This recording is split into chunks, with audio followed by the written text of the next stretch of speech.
Hello, everyone. I'm Peter Freer. I am founder and CEO of Play Attention, and we welcome all of you. I'm very excited about this webinar because it involves Ted Lasso.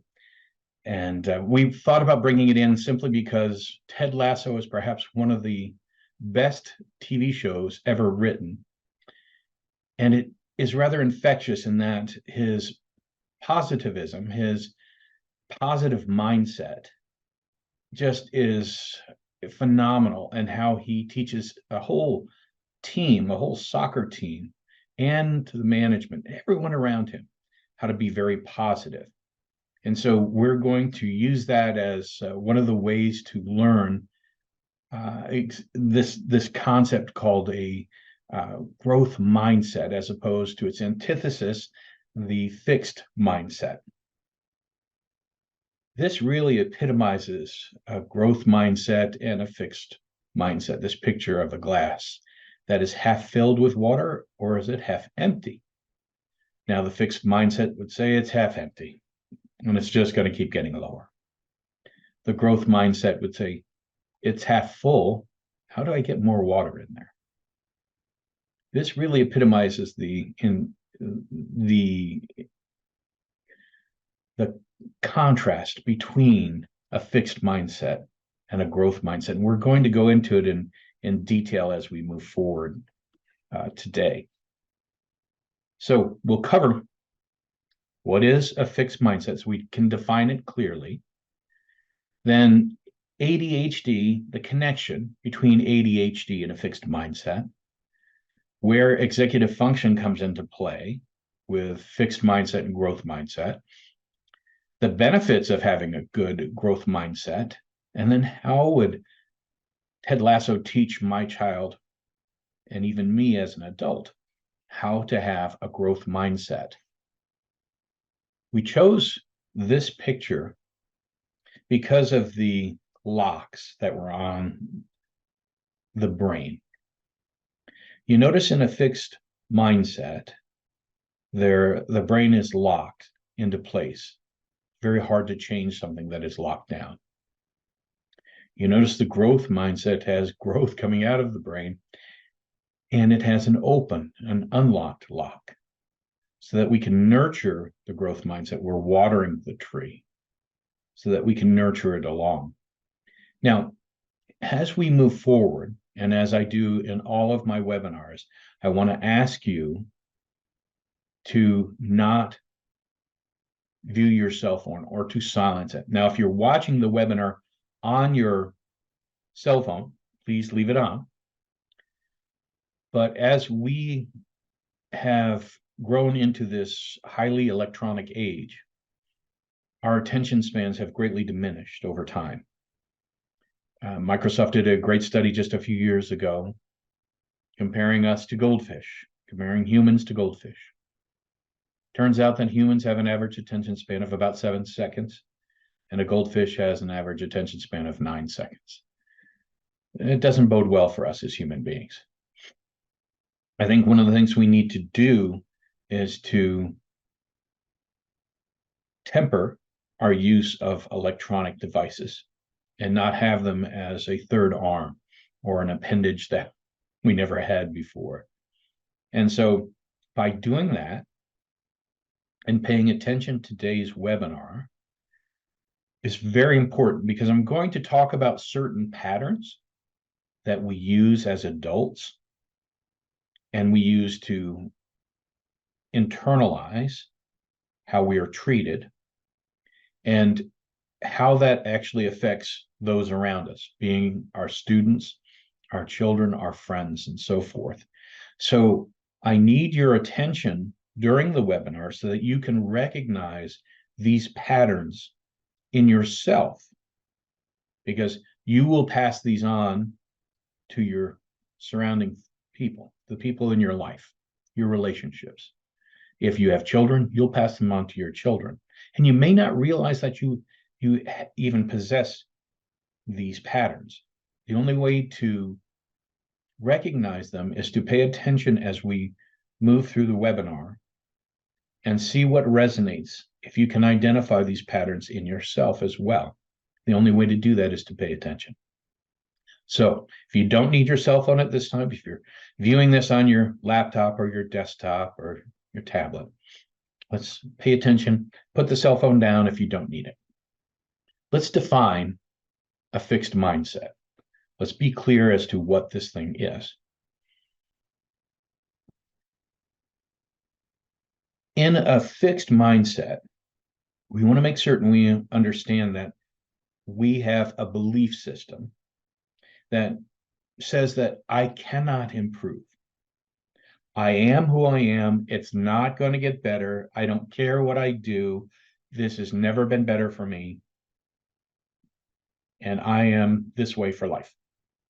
Now, that's actually a very sad way of existing, number one. Number two, it affects everyone around you. If you're married to someone who expects you to do some small changes or to learn something, how to be more nurturing, to learn something that you're not able to do right now in order to have a healthy relationship, then the chances of you succeeding are nil. So you will avoid any change at all, right? The challenge to change, won't accept it. You'll just say, I give up. I never have been able to do this. I'm never going to do it. And then you'll ignore positive feedback from other people. Yeah, you can say that, but it's never going to work. Now, this is the first pattern I wanted to bring out, because no matter who you are in this audience, this mindset has crept into your life at one time or the other. It's just the part that we all share in human consciousness. All right. If this resonates with you, hand up. Just give me a hands up so that you actually understand what we're looking at. Exactly. That's the majority of us here. Yeah, I have to agree. If you're in tune with yourself, you will see that this happens. It's just because we're under stress. We have many different incoming stimuli, and how we process this is all part of a fixed mindset or a growth mindset. So we are not born with a fixed mindset, nor are we born with a growth mindset. They're both learned. Now, how do we learn them? And that's going to be the nature of the webinar today. We're not born with them. They're learned. How is it that some of us function better and have growth mindsets? And how is it that some of us are a little more reserved and frightened of failure and so forth and have a fixed mindset? So we'll talk about this today as well. Observe the patterns that we talk about carefully. One of the other facets of this webinar will be to examine the connection, the nexus between ADHD and the fixed mindset, because there is a nexus that we need to talk about. It's estimated that a child will receive 20,000 negative messages or corrective by the age of 10. And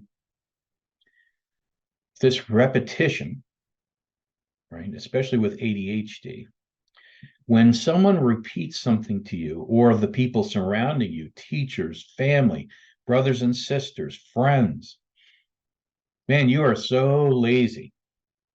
You just are not motivated to do anything. You're so out of it. Why can't you do this? Why don't you even try? Now, when you're told that, and that's reinforced constantly, the brain is taking it all in. And as you've learned through mass marketing, we are experts here globally. Marketers are at an all-time high as regarding human perception and human response. The more I tell you something, the more chances you have to believe it. Even if it's a lie, if I say it enough, you'll believe it. If I say, you're so unmotivated, you don't get off the sofa, then after a while, you go, yeah, I'm just unmotivated. And I ask you to come do something with me, and you go, nah, I'm not interested. And you may see this in your child. So if they are corrected or given negative responses over 20,000 times by the time they're age 10, we've developed a way for them to perceive themselves as lazy. They perceive it, they see it, they believe it, when in fact it is not so. And we'll discuss this a little bit more as well. So the connection, the nexus between ADHD and the fixed mindset, what is it? Well, it is executive function. And I've got this orchestra picture here because many of the people here will understand what executive function is. And some of you absolutely have no idea what it is. And some of you know a little bit about it. But I'm going to explain it in a way I think that will help us all understand what executive function actually is in the brain. This is very important if we are to understand a fixed mindset and a growth mindset. When we look at executive function in the brain, it's like an orchestra. It's very similar to an orchestra. As we go to listen to an orchestra, there is the conductor. Now, the conductor taps the baton, holds it up. The orchestra looks at him. And then when they fire in unity, there's music. There's beautiful music that comes out of the orchestra. But in reality, if we picture the conductor as executive function, the controller, person that harmonizes, all of the distinct elements that formulate or comprise an orchestra. Because the orchestra is comprised of different players, individuals and instruments.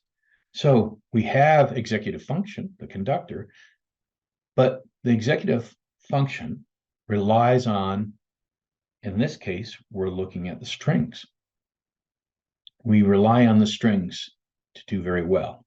In executive function, we have things like planning and organization, time management, the ability to switch tasks, easily transition between tasks, to pay attention.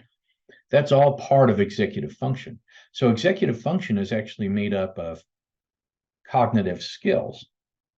And it's just like the orchestra. The orchestra, if we look at the conductor as executive function, the conductor has many different portions of or pieces or sections in an orchestra that he or she has to command. So if the strings are planning and the woodwinds here are essentially organization, and then we move on to percussion, who is the ability to regulate and control my emotion. And then further, I have another section here, the horn section, that is allowing me to complete tasks. All of these things have to be brought together so that we function really well. That is the job of the conductor here, right? The conductor is responsible for pulling all those separate elements together. Executive function in the brain has to pull together all of those separate elements, all of those separate skills, whether it's planning an organization, being able to pay attention, being able to complete a task, being able to emotionally regulate myself. Then that produces beautiful music. However, if one of those sections does not work well, does not play well, is not in tune, is on the wrong sheet of music, then beautiful music does not come out, right? And the same thing happens with us as human beings. If our executive functions are weak, the brain does not play well with us. There's a problem. We don't make beautiful music. As a matter of fact, we have problems. And this is what ADHD people feel like, because ADHD people typically have, and ADHD is not a problem specifically with attention. Attention is a factor. They have plenty of it. They just are not able to focus it at will. They want to change it around and move it constantly. So they only pick up bits and pieces. So when we are looking at executive function, we are looking at the fact that they have trouble with finishing tasks. That is a cognitive skill that they don't have or is weak. They have difficulty with planning. That is either weak, and that is, again, these are all cognitive skills. Now, we are not born with these cognitive skills. Just as a fixed mindset and a growth mindset are learned, so are these cognitive skills. And typically in ADHD, children and adults, they are somewhat weak or not functioning correctly. In this case, when we relate this to a fixed mindset, people with ADHD with weak executive function in some cognitive skill areas often feel like they are failures. Like they feel that they've never been organized. They can't complete tasks. And after a while, I just feel demoralized and disappointed in myself.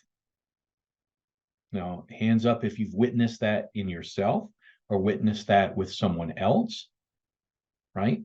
A colleague, a child, a spouse, a significant other. You can see this play out. But remember, not everyone is born with brilliant executive function. No one is born with it. It is developed. It is learned as we move through life, or it is not learned as we move through life. And you can see the close connection, I hope, in this, with these last few slides, you can see the connection between executive function and a fixed mindset now, and the disappointment that occurs. And there are, I think, a couple of questions have popped up, and I didn't address that previously.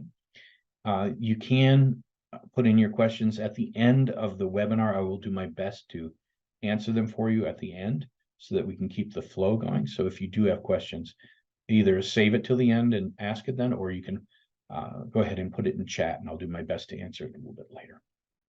Let's identify, specifically define the growth mindset. All right.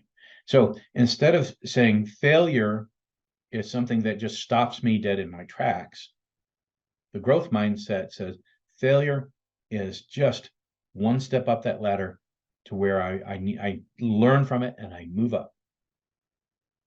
So I don't think that my skills, my planning and my organization, my ability to get tasks done, maybe I'm not at my peak, but I can get there.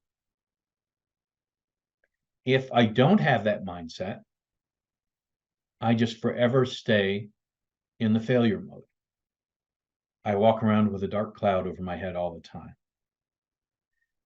And I'm going to be very candid with you because this is highly relevant to this webinar, but I have experienced it in my family.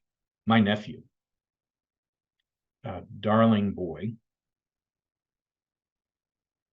is a very, very good chef, but he always saw himself as incapable. And my wife and I took him under our wing, and we decided to help him learn a growth mindset. And this tells you, this is a Ted Lasso moment. He said, you need to get out of the town that you're in, because he's in a little tiny town in upstate New York. Yet he had been hired by the U.S. Olympic luge and bobsled teams to travel with them to Russia during the Olympics and to prepare meals, work with a nutritionist, source food, individualize the menu items for the athletes. And he did all of that successfully, very successfully. And he came back and he talked about it. And I said, well, you need to make a resume. And so my wife and I helped him draft. Once we got hold of his resume, it was hysterical. He sounded like he was a cook at McDonald's. I made bag lunches. I thought, oh my goodness, I made bag lunches. I said, didn't you source food in Russia? Yeah, that was hard. I said, do you speak Russian? No. I had to get an interpreter to help me, but yes, I took the interpreter and I sourced food, fresh local food for the athletes. I said, did you work with a nutritionist? Yes, I did. I said, do you realize who you are as a chef or you don't? What am I? So we talked about it. And his whole perception of who he was changed. Now, I can't emphasize to you that when you talk to someone about their intelligence and that they're not fixed and that they can move forward, there is this whole window of opportunity that opens up. And I kid you not, it blossomed for him. When we redid his resume for him and he saw the things that he actually accomplished and he saw the wording we used, and we weren't using hyperbole, we were being very honest. You made bespoke meals with a nutritionist for professional athletes in a foreign country. And then the fact that he had huge experience with many different restaurants already, he put it into his resume. He issued the resume. And how many people here are familiar with the Masters golf tournament? It's huge. It's down in, I think, in Georgia. If you're familiar with it, it's very big. They were looking for a new chef. He went and he finally felt that he was worth going out into the world. And the job came down to between him and one other person. Now he lost that. They hired the other person. But you know what he told my wife and I? They would be silly not to hire me because they flew him in to cook. And he said, I cooked incredibly well for them under pressure. And he said, they'd be silly not to hire me. Now, this is exactly the opposite of who this person was 6 months earlier, who was under this dark cloud. But by sharing the growth mindset with him and getting him out of his own way, and my wife was largely responsible for that, he just saw this new possibility. Now, here's an even happier, this is a Ted Lasso ending. He puts the resume out again. He gets called by a headhunter. There is a wealthy family, extraordinarily wealthy family, looking for a private chef. And she said, I don't think you're really qualified because you've never been a personal chef. And my nephew said, I'm qualified. I can handle this. Now, this is not the scared kid who is going to stay in upstate New York in a tiny town. He went in, interviewed, and they hired him immediately. And he now makes more money than he has ever made in his life. He'll be able to retire in a few years. It's a crazy good job. They're crazy good people that hired him. And he absolutely has a brand new life because he changed the mindset. So I'm not talking to you about concepts that I don't understand or I read in a book. I'm talking to you about methods that I have used, my wife has used, we have developed play attention on over the past 30 years. These work. They're real. Now, how do we get there from here? Sorry to take you on that trip, but I think sometimes it's really necessary for us to share something personally so that you understand there is meaning and substance behind all of what we're talking about today. So if we have that positive mindset, right, that embraces challenge, bring it on. And you could see my nephew, initially would never have challenged if someone said, "You're not ready for this, kid. You're not ready, kid," kind of thing, which he got from the headhunter. And he goes, "You're kidding me. I'm totally ready. Bring it on." So he switched that on. He gets the job. He perseveres. He loves what he's doing. He's a fantastic chef. The family he's working for said, once or twice a year, if you want us to fly you to France or anywhere you want, we'll put you in a culinary school or at a hotel or a restaurant. We'll let you learn there to build your skills. And he's doing that as well. What an opportunity. And this could come from the fact that he turned on this Ted Lasso moment. That makes, and he is ADHD, by the way. So the reason he was so gloomy and disappointed in himself is because he was told throughout his childhood, you'll be a townie, is what they call him in upstate New York. So this was huge, absolutely life-changing. Now he desires to learn, to keep his skills fresh and sharp, and to please the family who has treated him so well.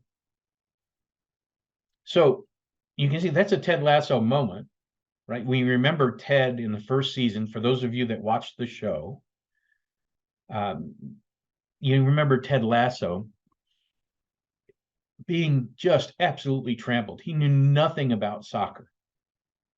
And he's trying to figure it out as he goes along because he loves doing his job as a coach. And he's got Nate in the back and the beard behind him. And so he gets slapped down countless times.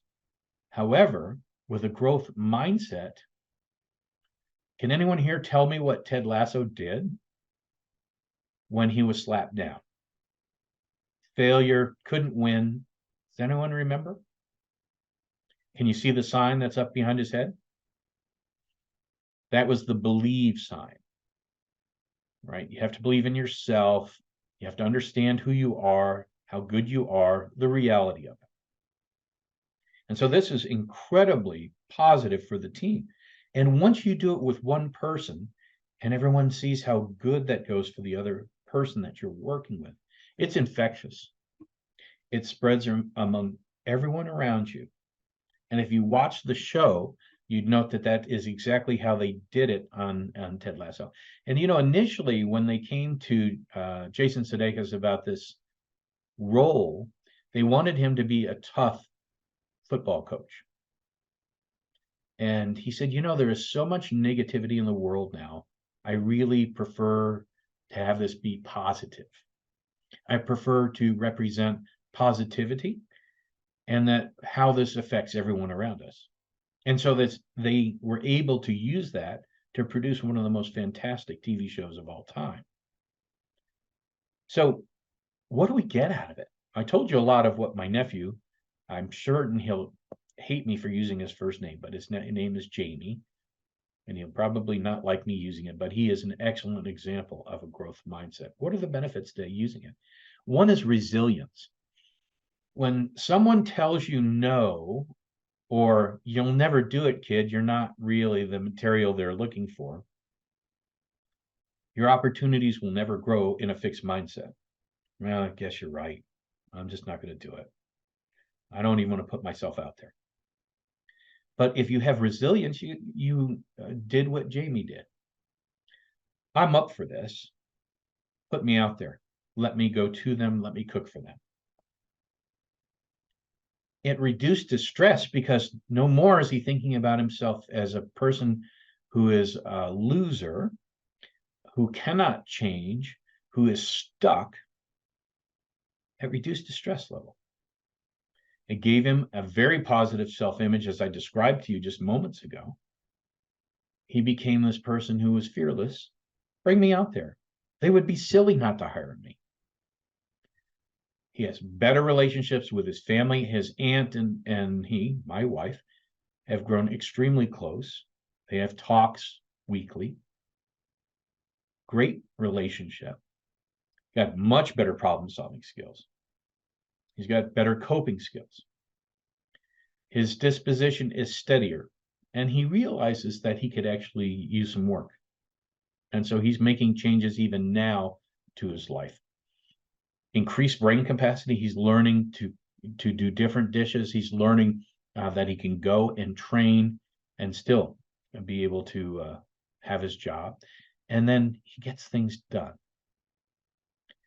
And this is a great list of things that happen because you have this positive mindset.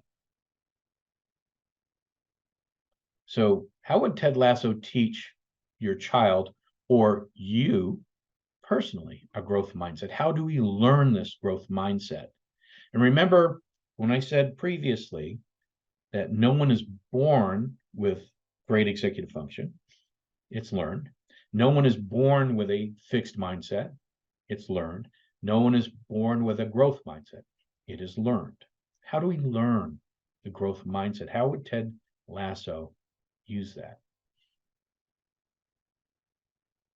We learn from a very, very early stage. Time we are out of the womb, that brain starts to absorb everything around us. And the first way we learn is mirroring. I look at my mom's face, my dad's face, and I basically start copying. This is how the brain learns, and this happens early on. So every time that you talk to your child, then you can model a growth mindset, right? When the child is able to understand that you made a mistake, and you simply say, you know what? I didn't do that correctly, but I learned this. I learned that if I do it this way, I'll be successful. If you say, oh, I really screwed that up, man, that's a mess, and that's the end of it. Do you see how you start teaching early on? Does everyone here start to see how you express these patterns early? You have to make certain that you start modeling it for your children. But can you model it for yourself personally? Can I switch from a fixed mindset where I think of myself unable to grow and not move ahead to someone who is ready to embrace it? Because there is a certain amount of natural fear there, isn't there? The fear of failure, the fear of what other people think. You can probably start listing them in abundance. So you have to just walk around that and move past it. You go walk through that door. And it is the unknown because we don't know what it's going to bring. But we can be certain it is better than sticking in a fixed, fearful mindset. That you can be certain. But remember, if this starts at birth, model it. Start to mirror it. Start to use language that embraces a growth mindset. And we'll go into that in greater detail as we move forward. But remember, it starts early. So you want to also even talk to your children when it's age appropriate, developmentally appropriate, about the way the brain works. And it's easy for a child to understand, hey, brain's like a muscle. You must work it out to make it stronger. And there's truth to that. There's extraordinary truth to that. And you can use examples they might understand. Remember when you started riding your bike? You had a tough time. We had to put training wheels on. But after a while, you learned how to ride your bike. It took us a little while, and it took a lot of practice. But we were able to do it. You were able to ride. Now you ride so well by yourself. No training wheels, but it took some learning. So you're showing them that the brain has to be used and worked in order to gain a skill. Do you remember the time that I first tried to show you how to tie your shoes? I remember my neighbors hiring me, giving me 50 cents to train their son to tie his shoes. And I think I was 10 years old at the time. I thought it was wonderful to train them how to tie his shoes. It was a wonderful experience for me. I made 50 cents, which was big money in those days for a child of 10. So we must encourage this in ourselves and then express it to our children. And that is another way to bring on the positive mindset. You teach and model. And we want to know the difference. And again, examine this in yourself as we go through this about positive and negative self-talk. Here's the negative, and you probably have seen this. I can't do that. I've tried it so many times. I give up. The positive mindset, growth mindset is, you know what? Let me try this. I'll try it this way. Negative. He's much better than I'll ever be. And so what does that connote when we talk about he's much better than I'll ever be? Can anyone identify what that actually means internally? Good. It means I don't have to do anymore. I give up. He's better. I give up. But the positive mindset says, I'll figure out how he's doing that. I can learn it. That's the positive side. You ever heard yourself say this in front of your child? I really goofed that up. I screwed up bad. I feel bad. But the positive way of saying it in front of your child or modeling it for yourself internally as an adult is, yeah, how could I really didn't do that very successfully. What do I change to get that right next time? How can I do it better next time? So it's a pretty easy move from one to the next, but you actually have to employ it. As a child, I'll never tie my shoes. I can't do it. Right. And then we say, all you need is a little more practice and you'll have it. When you can tell a child this, you can tell it to yourself because it is true. There's very little that you can't learn. Now, you may be stuck on quantum mechanics or trigonometry, right? Or linear equations, things like that. There are some things that are very, very difficult to learn. But those things that you do need to have to function well in life, everyone here can learn. I just go, that looks okay. That's all right. That'll do. Or, you know what? I'm going to do my best. I always need to do my best. That's how I grow.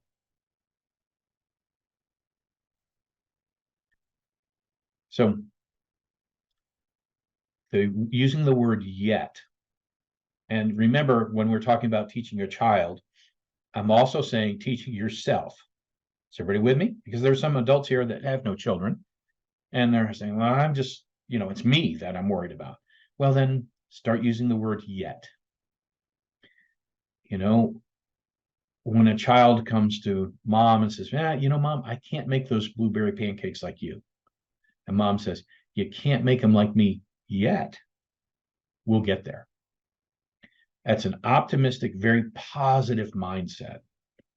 But if we let her sit in the room, I'm never going to do it. I can't do it. We have to show that it can be done. Once that barrier is broken, just as I talked to you about with my nephew, Jamie, the world opens up. We have Ted Lasso moments. It provides an optimistic viewpoint when you're using the word yet. I can't tie my shoes. As a parent, I say, you can't tie them yet, but you will. So it is incredibly important that we reflect all of this, not only for our children, but for ourselves as adults, because we can see ourselves at times when if you're doing what I asked you to do and follow the patterns here, you see that in yourself at times, I would think, that we follow a negative voice at times. And it can compound itself and become rather severe for all of us. So we don't want to go there. Life's too short to live that way. If we use labels, we actually labels are more destructive than you really know when you use them. The really obvious ones, like you're lazy, that was a dumb thing to do. Sometimes you can be a bully.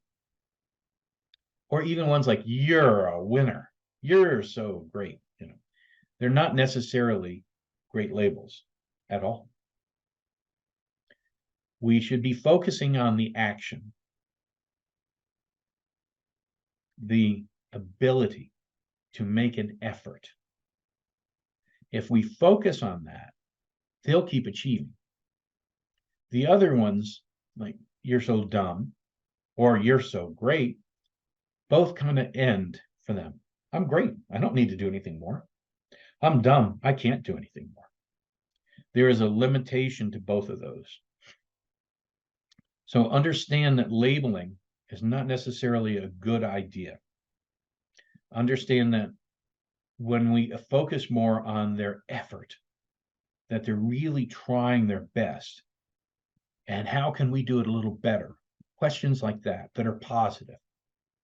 And if I haven't learned it, I have not learned it because I can't. I just haven't learned it yet. Again, open up the window to a positive mindset. And mistakes, right? There in ADHD, we often have what we term a perfection obsession. I've seen this, been working in the field for 30 years, and I've seen this very frequently.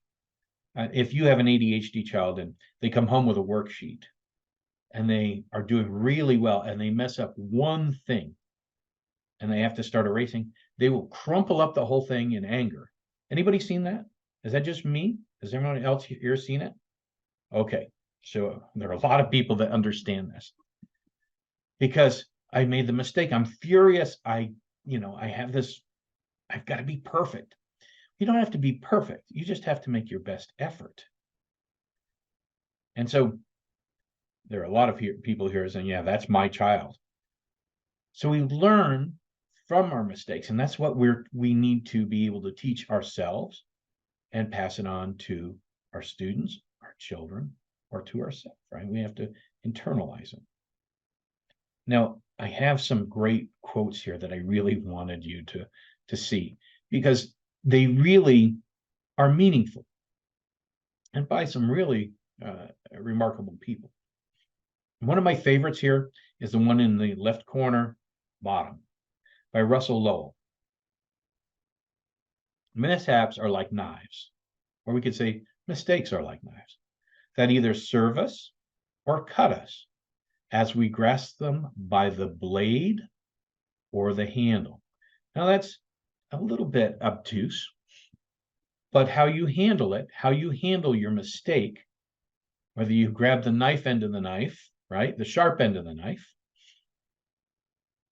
and you get cut by it, or you grab the handle and you work to improve your mistake. That's everything contained in it. And when you look at this funny one by Samuel Levinson, you must learn from the mistakes of others. You can't possibly live long enough to make them all yourself. That's great. It's a funny way of looking at it, but it is true, right? Watch, learn, make others make mistakes, identify that to your child, and then they fix them to move on. You actually can teach this, right? These are great quotes. A lot of you have asked whether we're recording this, and I am recording this webinar. So probably by tomorrow, it will be available to you, and they'll send a link out so that if you want to share it with someone that you think this would benefit, feel free to do so. So by tomorrow, we should have it back out. It's being recorded as I speak to you right now. So we're basically teaching that, and remember, this is not only for the child, it's for myself. Mistakes are great opportunities. And it is disappointing initially, especially if you really plan on it being successful, and it's not. So it's a little disappointing. We can't get fixated on the disappointment. We fix whatever I didn't do well, and I move on. I am growing by doing that, and I am incredibly grateful for that opportunity. This is supremely important to model, because if I'm practicing it, everyone around me, not just my child, my relationships around me see it, and they catch on. And it's infectious in that way. It's like the most fun virus to share with everyone around you. All right. We use SMART goals to do these things, to be able to achieve. And I want to present this to you. SMART, this is an acronym for specific, measurable, achievable, realistic, on a timeline. That's the way we should practice. And I know this is maybe a little bit abstract to explain this to, but I'm going to make it clear. We want to use a deliberate practice model.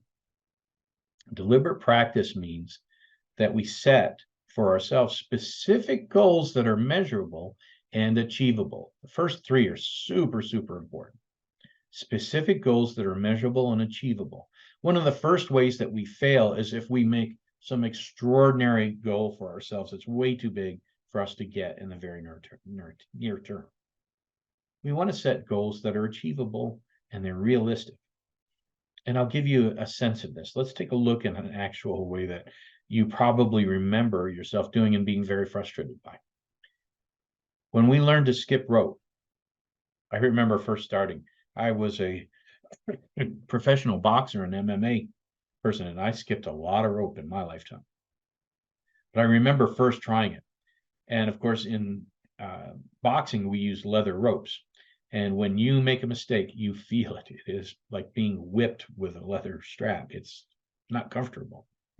So when you first start, one of the easiest way to do it is setting a specific, remember SMART, specific goal.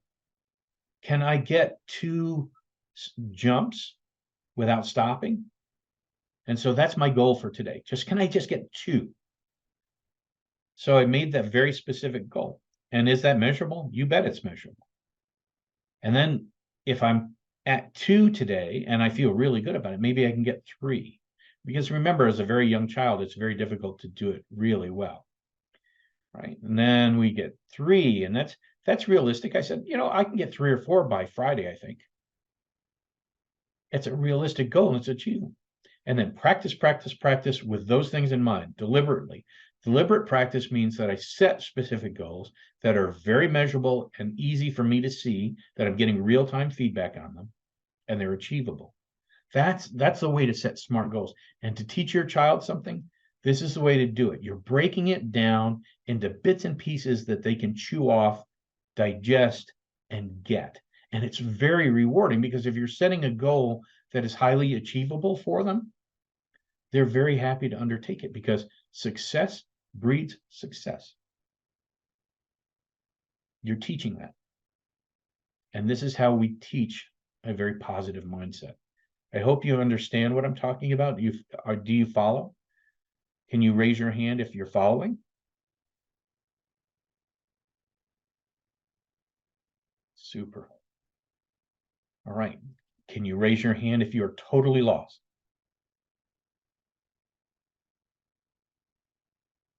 Okay. Well, good. I've got very few to none of them totally lost. So I think I'm making headway here today.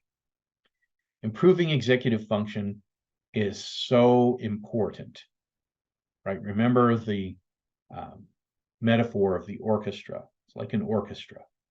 The conductor has to lead all these separate cognitive skills. The conductor stands for executive function. But in order to improve it, I have to have my woodwinds play really well, right? My planning and organization has to work really well. I have to have the percussion section in tune and playing on time. That's my organization or planning. All right. So all of these things have to come together to make good music. And that is, what we had based Play Attention on for years. This is why I started it. I actually filed patents on it, developing this concept of neurocognitive learning by putting executive function skills or cognitive skills embedded with neurotechnology. So that is one of the reasons we are experts in this field. We actually developed the concept of embracing executive function with neurotech, and that is Play Attention. So that's what we do. And that's why we're even here and able to bring you this webinar so that we can improve executive function. This is, it's the core of almost everything that we do in life. Executive function is vitally important. That's, again, this is the whole nature of Play Attention. And I, of course, invented this genre in the early 1990s. If you're interested in learning more about that and developing executive function, you can schedule a live demo with the folks. Just put in demo now if you want a live demo to see that happen. Just type in demo and the folks here will get it. I'll leave this running even after I leave. You can type that in. You can request an executive function assessment. We use the brief assessment that will give you a great idea of where your executive function stands, where your child's or anyone around you, your relationships that you want to give this to, you can do that as well. There also is a Play Attention webinar next week. So if you would like to attend that, just put in webinar. So if you want any of this, just type in demo. It's live, it's free. The assessment, if you want the assessment, if you want to get information on the webinar just to attend, it's a great webinar. It's like this. I am so excited that you came. And as you can tell, I am super enthusiastic about Ted Lasso as being one of the greatest television shows of all time. And I am super happy that you came here and you were able to pay attention and sit with me. And I hope that you did learn more about the difference between a fixed mindset and a growth mindset. Now, some of the questions that were issued is some of the comments. Aman said, having this realization about yourself is literally paradigm shifting, earth shattering. And I've got to agree with you. When you develop this, you will change the way that you operate in the world.